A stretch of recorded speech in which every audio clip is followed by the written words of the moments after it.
Now let's discuss why we have presidential preference primaries and state caucuses in the first half of 2016. So Terry, start off by the history of primaries and their purpose.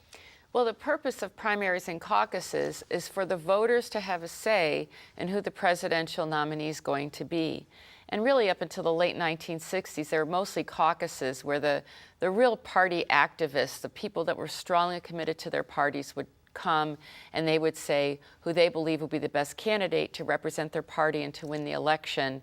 And now, particularly since the 1970s, we have far more primaries and caucuses, which means that ordinary voters like my friend Aubrey and I can go and not be party activists and go and say who we think should run for president from the party that we're registered with in Florida, because Florida has what's called closed primaries.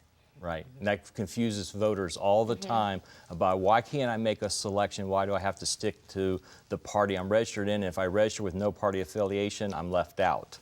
So, all right, Aubrey, let's talk about what the Florida legislature has done with the Florida presidential preference primary over the years. Well, you know, traditionally, Florida went sort of in the middle or later in the process, March or even sometimes later if you go back far enough. But starting a couple election cycles ago, the Florida legislature decided that they thought Florida should have more impact in the selection process. Often in the past, by the time Florida had their primary, pretty much most of the candidates had already dropped out of the race and people knew who the nominee was going to be.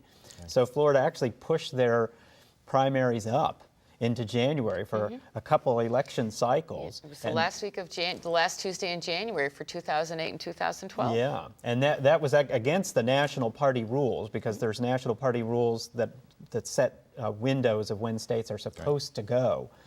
And so actually the Democrats and Republicans both got penalized by doing that. And in fact, in 2008, it was more of a beauty contest because Barack Obama and Hillary Clinton on the Democratic side, they didn't even really come and campaign in the state because the National Democratic Party said, well, Florida's breaking the rules. Thankfully, this year, Florida legislature, who officially sets the date, has decided that we will go legally according to national party rules, and so we'll be back in March, where we hopefully will still have some impact, but we'll also be doing it at a time that the national parties say is okay. And actually, we did follow the party rules, because in 2013, the Florida legislature moved it to March 1st, but there's a thing in the party rule that after March 1st, you have to prorate your votes amongst the candidates, but if you wait till March 15th, it's winner take all. And that's why the Florida legislature moved us now to March the 15th as Florida's presidential preference primary. And also here in Orange County, we do have municipal elections on that day, which is where they piggyback. But why isn't there 4 states that get to go early? Why are they chosen that way? They're very special states. There are states, it's really about tradition. I mean, it's a misconception that political parties are required or necessary. There's no mention of parties in the U.S. Constitution, and so they really function as extra institutions, not only extra as outside government, but they are extra. They help shape what goes on in the government.